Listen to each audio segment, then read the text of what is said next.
And I remember the first time we went on a date and he pulled in and kissed me at the bar. And I just remember feeling this sort of electricity course through me in a way that I hadn't felt in a really long time. Welcome to The Details with Allison Kahler, a space for real divorce stories and grounded conversations with experts, helping you find clarity and courage as you step into a future that may look different than you expected and better than you thought possible. Let's talk dating after divorce, specifically my dating experiences post-divorce. So I actually asked some of my Instagram followers, what should I talk about in my next solo episode? And if you're interested in weighing in on future polls like that, feel free to follow at The Details Podcast on Instagram. We'll link that in the show notes. But I listed 4 topics and dating post-divorce was the winner. So here we go. In some ways, it actually feels scarier to record this episode than it does some of the earlier solo episodes that I've done on my own divorce experience. And I think that's for 3 reasons. One is I'm still in the messy middle. Dating post-divorce is very much my life right now, whereas I've had some distance from my divorce. I'm coming up on almost 8 years post-divorce, but dating post-divorce is my life now. 2, my parents were just in town visiting me here in Santa Monica, and they listened to this podcast, so I'm a little bit nervous about them hearing this. And 3rd, I'm now putting something on the internet for all potential future suitors to listen to. So maybe a big risk, but I'm in my messy overshare era. So here we go. I feel like sometimes being the divorced friend means that I get to be entertainment for my married friends who are looking for all the fun dating stories. So if you are married and you're just looking for a good time, I hope you enjoy today's episode. If you are single or dating post-divorce, I hope this resonates. But wherever you are or whatever time of day it is, I hope this feels like grabbing a glass of wine with one of your girlfriends and just sharing and swapping some interesting stories. So today I'm going to share when I started dating post-divorce and what some of those early dating experiences felt like, what I've learned from approximately 27 first dates, 3 pseudo-relationships, and 1 situationship, how I really feel about the dating apps, and last but not least, what my dating situation looks like now. So got to stay tuned all the way to the end to find out on that one. So as we get into those early dating experiences, I should preface this by saying I was a total dating newbie. I really did not have a lot of experience before my divorce with dating. I had exactly 0 boyfriends in high school and college. I probably could count on one hand the number of first dates that I went on in my early 20s living in Chicago. And I think I was 24, I went on eHarmony, which was kind of like the OG dating app, if you will. And my ex-husband was the second person that I went on a date with coming out of that experience. And kind of the rest is history from there. And so I really didn't know what I was doing heading back into the dating world in 2018 post-divorce. And actually, I decided after my divorce in August of 2018 that I wasn't going to immediately dive back into dating, that I was going to take some time, get settled in my new apartment, and just enjoy time with friends and family and just kind of the relief of not having the divorce kind of on my shoulders anymore. And so in 2019, I decided I'm going to try out these dating apps and see what it's all about. And I wish I had a screenshot from that first dating profile to see what I actually had on there. But I ended up meeting some people. And as I was starting to get ready for those dates, I had all these questions on my mind, like, how soon do you tell someone that you're divorced? Do you put that information on your profile? How soon do you sleep with someone after going on a date? Is it bad to sleep with someone on the first date? Do I offer to split the check? Do I let him pick up the check? There are all these dating questions that I didn't know what was normal, what was okay, what was expected. And so it was a real interesting experience, those first few dates going into it. And it was some highs and some lows. So I remember one of the first guys that I went on a date with, I was really interested in. He was a former rapper and YouTube music video performer, I guess. I don't even know what you would call it. But he just had really fun energy. And I remember the first time we went on a date, we went to a bar and he pulled in and kissed me at the bar. And I just remember feeling this sort of electricity course through me in a way that I hadn't felt in a really long time.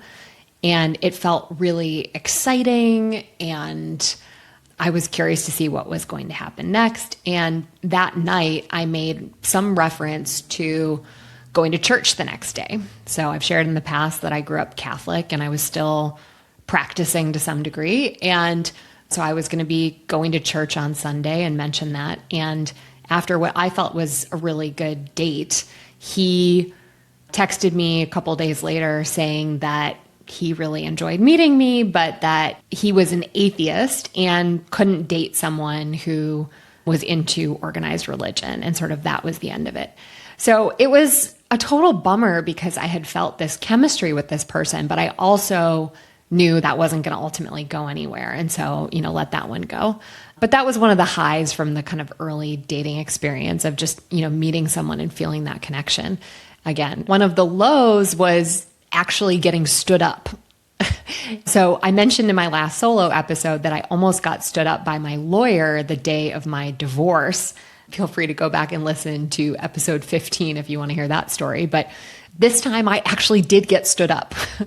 And I was sort of in shock because I was like, does this actually happen to people? Like, you hear about the concept of people getting stood up, but you just sort of think it's never going to happen, and it's certainly not going to happen to you.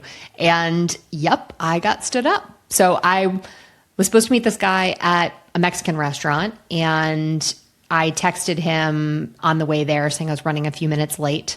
And I got there about 10 minutes after we said we were going to meet, and ended up getting there, and he was not at the restaurant. And so I grabbed a table, went and sat in the back. And when I got there, texted him and said, hey, I'm here. I grabbed a seat in the back, hope to see you soon. And didn't hear from him. The waiter comes over and asks if I want a drink. And I said, no, I think I'll just wait for my date. And 10 minutes later, still no date. At this point, I think it's about 25 minutes after we were supposed to meet. And I texted one of my girlfriends and said, I think I'm being stood up. Like, is this really happening to me? And I think I stuck around for another 10 minutes or something like that. And thank God I had not ordered a drink, because then I would have sat there sad, like sipping it until I eventually left. But yeah, I got stood up. So that was one of the lows in those early days. But I would characterize 2019 as the year that I like to call it as the 3-date curse. I dated a bunch of different people, but I was never able to get past 3 dates. It was sort of like date number 1 led to date 2, and then somehow things fizzled out. And a lot of it was what I would characterize as mutual ghosting. There was never any sort of conversation to say, I'm not interested or they're not interested. It just sort of kind of fizzled out. But that was the first year of dating, which leads to lesson number 1. There will be 5 lessons I think I will pass along today. But lesson number 1 is that first year of dating was a combination of the novelty of dating someone new and all of the excitement that comes with it, balanced with this desire for comfort and ease, right? You love the idea of getting dressed up and going out on dates and somebody picking up the tab and treating you really nice and opening doors and things. But then also this desire of like, can we just skip that part and get to the point where we're able to sit on the couch and share a bottle of wine and have a pizza on a Friday night and like Netflix and chill? And, that's something that I think a lot of people can resonate with missing from the former relationship. Obviously, it's easy to look back with rose-colored glasses sometimes, but those moments of comfort where you didn't need to get dressed up or feel like you were performing in a certain way. But that was year one. So the next couple of years, I'm going to hit kind of quickly, but I'll give you the chronological rundown of what happened over the next few years. So 2020 obviously was the year of COVID, but surprisingly, even with that going on, I broke my 3-date curse. I ended up dating 2 guys that year. One was right as the pandemic was hitting us in Chicago and we were going in lockdown. But I met one guy who was a born-again virgin lawyer. And then the second one was somebody I actually knew from the past. We knew each other in an earlier phase of our life when we were both married, and we reconnected after our own divorces. And then in 2021, I decided to do the whole COVID nomad thing and check out a different part of the country as I was deciding where I wanted to live. And so those, pseudo-relationships from 2020 didn't really stick because I was constantly leaving town and exploring other places that I might want to live. And so 2021 and 2022 were a dry spell to start. I think in 2021, I went on exactly 2 dates and had 0 kisses during that entire time. And it wasn't for lack of trying. I was like on the apps trying to meet people, and I ended up going on dates in some of these places I was trying out to live, but they, didn't lead anywhere. And so that leads me to lesson 2, which is I was starting to realize that dating was this roller coaster of emotions, right? You have these moments of excitement and you can't wait and you have a great first date and you're so excited for the second one and you think, hey, there might be potential here. And then you have moments where you delete the apps off your phone. You say, I'm never dating again. I am just going to be single forever. And you sometimes might even question, or I certainly questioned at times, like, oh my God, did I make a horrible mistake with my divorce? I can't believe I've subjected myself to being back in this dating experience. So 2023 was the year that I moved to Santa Monica from California after all of my COVID nomading across Seattle and San Francisco and Denver. I decided to move out to the Los Angeles area. And when I came out here, I decided that I wanted to take a fresh approach to dating. Back in Chicago, I was kind of looking for a different version of my ex, I might say. I think I was looking for somebody who is professional, who was tall, athletic, had good, relationship with family. And I think that brings me to lesson number 3, which is it's really unfair to compare new people that you're dating to your ex and to say, I want to look for someone who has all of the good things of my ex and just not the things that I didn't care for, right? And there's like this perfect alternative version of this person out there. But I think that's what I was doing unintentionally for the first few years post-divorce. And so when I moved out to LA, I said, I'm going to broaden my horizons. And I actually did an adult stand-up comedy course in 2024. And I did my Tight 5, my comedy set on being 39, divorced, and dating in LA.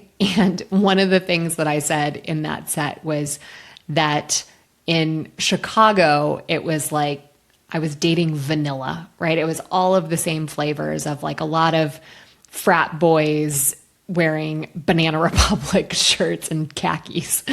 And when I moved to LA, I was like, all right, let's take a look at the 31 flavors of Baskin Robbins and taste test our way through Los Angeles. And so I had a pretty good variety of people that I dated in my first 2 years here.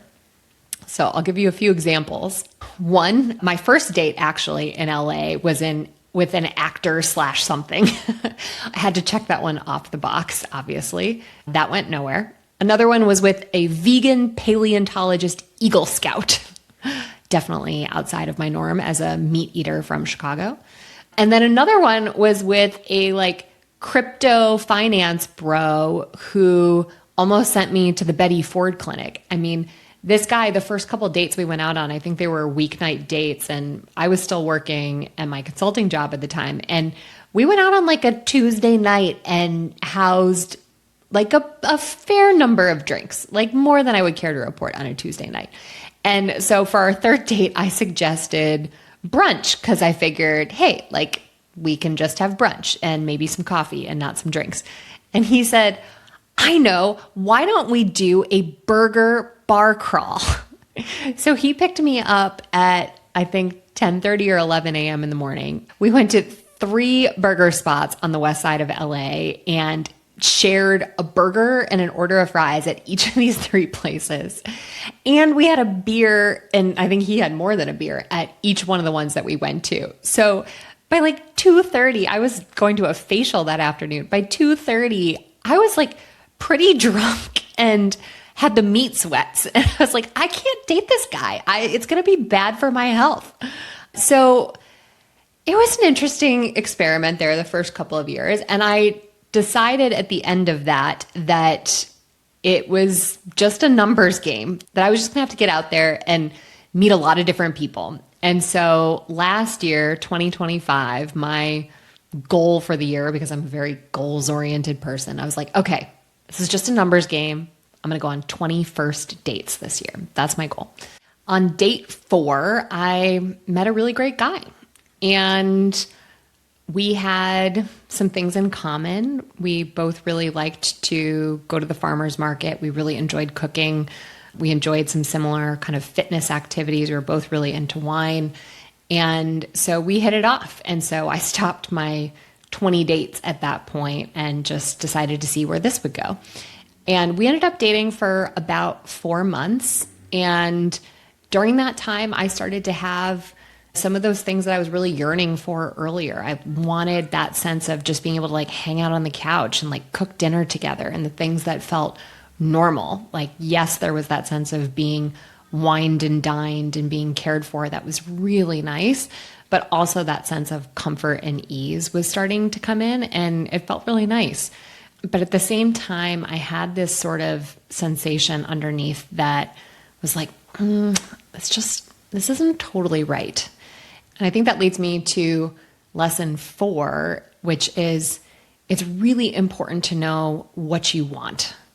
And so, yes, my earlier exploration, 31 flavors of dating around LA, was good experimentation, but knowing what you want is really important. And it's more than just a checklist. It's not, he's this height, as much as I am still looking for someone who is 6'3" and above. But it's not just physical looks and what they do for work and, and. It's also a sense of how you feel when you're in relationship with this person. And for me, there was something about that feeling that was just missing. And we stopped short of defining the relationship, or the DTR, as I know. It's probably way out of date saying that. I'm sure the Gen Z kids have a much different name for it these days. But I was hesitant to even label it a relationship. And because of that, I decided to get myself back into therapy. I was like, there might be some lingering me stuff that's holding me back from being ready to be in a full-on relationship. And I can't tell if it's me. I can't tell if it's this relationship. I can't tell what it is. But it was helpful to start to unpack some of those things, and specifically to decide how to have a conversation to not move forward with that relationship. And I think prior to having that therapy experience, I was probably of the mindset of saying, it's not you, it's just me. I'm just totally fucked up, and pushing it away. And that's actually not true. I've actually done a lot of work on myself over the past several years. And this was part of me owning what did I want and what do I not want, and how to handle that conversation in integrity. And so I'm really proud of the way that conversation went. It was the first one because, like I said earlier, most of my earlier dating experiences ended in a sort of mutual ghosting or at least a text exchange or an awkward phone call to say, hey, like, this isn't going to move forward. But with this one, I wanted to have an in-person conversation about it. And so, yeah, that was a wonderful experience and one that really helped me grow in connecting with what I did want in a relationship and also starting to feel, even if I couldn't name or articulate super well, what I wanted a relationship to feel like and when I knew something was off or not fully aligned for me. Before I share my current dating status, let's talk about the apps. So when I first started dating back in 2019, I went on Hinge.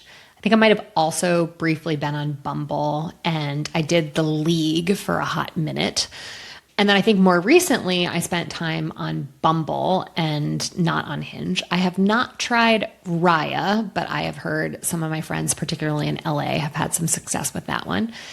And hey, I think a lot of people find success on the apps, and I have used them. I've gone on a lot of dates through them.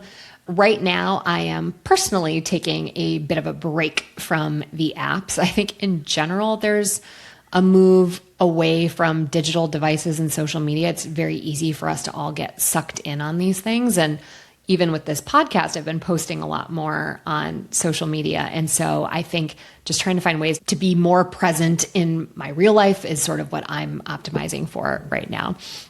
But for those of you who may be dipping your toe in the water and trying out the apps for the first time, dating post-divorce, a few things so you don't feel totally surprised going in.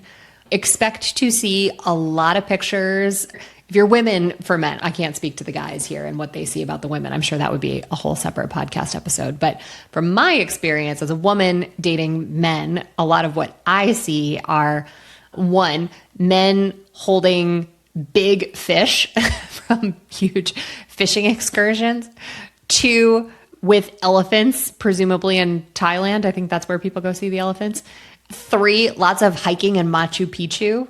And four, a lot of people in their intros will say, never married, comma, no kids, which I find just really interesting, given I'm someone who's divorced, comma, no kids, why people kind of lead with that, especially I just turned 40 last year. A lot of the people that I'm matching with or looking at on these apps are over 40s.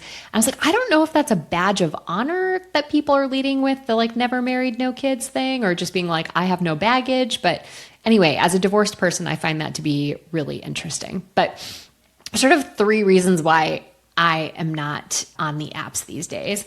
And I think one is, as I was scrolling through, most recently in the last year or so, I would say there's a lot of men who just don't seem to put that much effort into their profiles. It's like 4 or 5 pictures and like no words. And so I'm supposed to make some sort of assessment of whether you would be a good fit based on some weird selfies in bathrooms or in your car with sunglasses on, or where you're in a group of friends and I have to do the detective work to decide which person are you in this photo. And so if you can't put that much effort into a profile, then that doesn't really speak to the effort that you're going to put into a relationship. So that's reason one. I don't mean to go on a vent on that, but reason number 2 is I found myself just showing up being more performative. I was trying to be authentic. I actually put on my profile, divorced, no kids, and just tried to lead with that. I was like, if somebody doesn't like that I'm Catholic and that I'm divorced, then screen them out in the first round. Like, I'm just going to be super upfront and honest with kind of who I am from the beginning.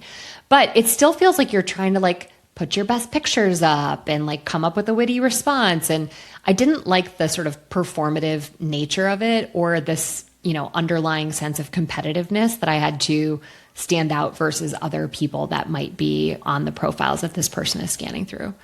And then the third is that over the course of the last year in particular, I think this was different than when I was dating back in 2019 and 2020 coming out of my divorce, but it started to feel like the dating apps were feeling very much like social media, where it was honestly just like scroll culture, right? So it's like, we're also used to Instagram or TikTok and scrolling through feeds.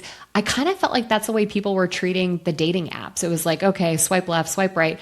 But there was never any action on the back end of it. I would find myself matching with a lot of people, but then nobody would do anything after it, right? So you would send a message or wait to send a message. The matches would expire. You'd have one kind of back and forth of, hey, how's it going? Some early conversation or witty banter, and then it would just totally disappear and die off. And so it's really hard to not take it personally. I tried to give myself the internal pep talk about that, it's not a assessment of me and who I am that these people are not responding. But it just ended up not feeling healthy for my psyche to stay on the dating app. So I am taking a break from those for right now, maybe indefinitely, we shall see. But I would much prefer to date someone IRL.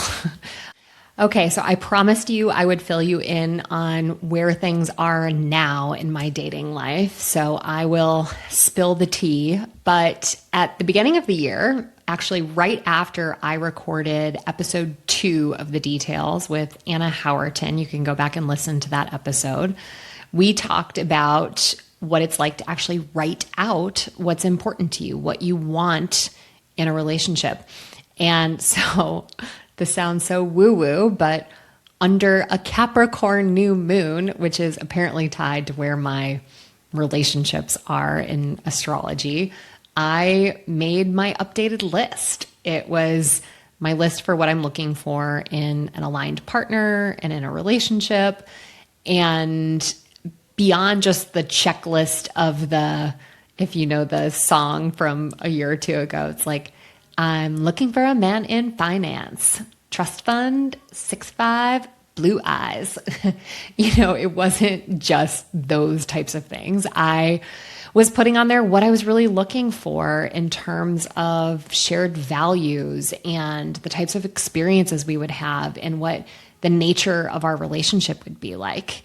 And that was both reflecting on my marriage and the things that went well and the things that I knew I needed differently going forward. It was thinking about what I respect and admire in the relationships of people close to me when I say, gosh, look at that marriage. Like, I really love that piece of what they have.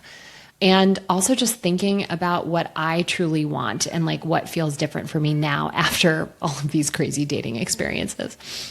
And so there are things on my list like a shared sense of adventure and travel. I have so much of the world that I still want to see and explore. And while I have loved my move from Chicago to Los Angeles, I don't know if I'll be here forever. And so someone who is up for building a life of adventure together is really important to me. Someone who has a really strong sense of communication and an ability to handle conflict well. Those are things I did not do well in my marriage, and I have spent a lot of time working on.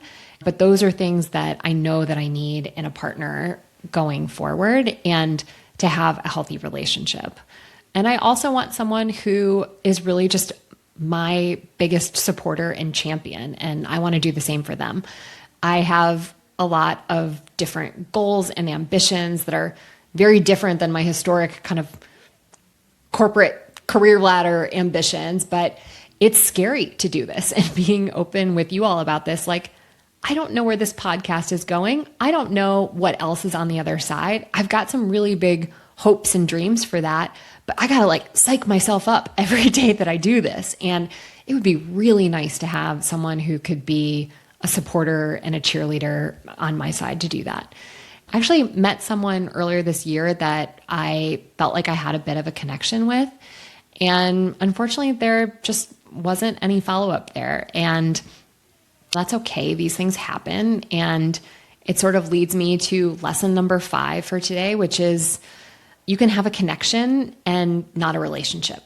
And that's okay, right? Sometimes you can spark and connect with someone. Sometimes they can have most of what you think you want on that aligned partner or relationship list.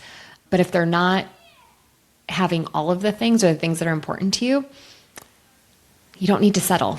And that's where I am right now, is that I'm pretty clear on what I want and what I need. And that doesn't mean I'm trying to be overly picky, but it does mean that I feel so fulfilled and so blessed in so many parts of my life, my relationship with my family, with my friends, with my work. And for me to welcome that aligned partner or relationship into my life, it has to really fit. And I'm getting a lot better and a lot faster at identifying what that right fit is through all of these crazy dating experiences that I've had over the past couple of years. And so I am hopeful, I am optimistic, and I'm not willing to settle. And Anna, if she were here on the call with me, and I think she'll probably be listening in, would tell me to let you all know that I am open to dating.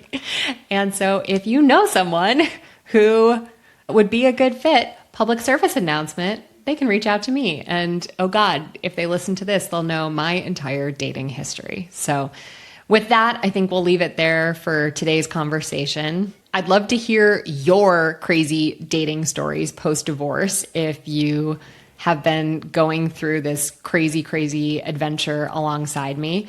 And if you submit them to me, you can email me. I'll put it in the show notes, Allison@thedetailspodcast.com. I may see if I can do some sort of compilation of different stories and share those back with people, because I think it's entertaining at the least and supportive at the best for folks that might be going through this same journey. And so if you enjoyed today's conversation, it would mean the world to me if you could rate and review the show on Apple Podcasts or Spotify. It's your way of giving me kind of like a cheers that I was able to come forward and share all of this stuff. I think there's a fine line between vulnerability and full disclosure. I'm not sure which side of the line I was on today, but hope you enjoyed this episode. And if you haven't already, please feel free to follow or subscribe wherever you get the show. We'll see you next week on The Details. Thanks for listening to The Details with Allison Kahler. If this episode resonated with you, be sure to follow the show wherever you listen to podcasts. And please consider sharing it with someone who might benefit from it. New episodes drop every Tuesday.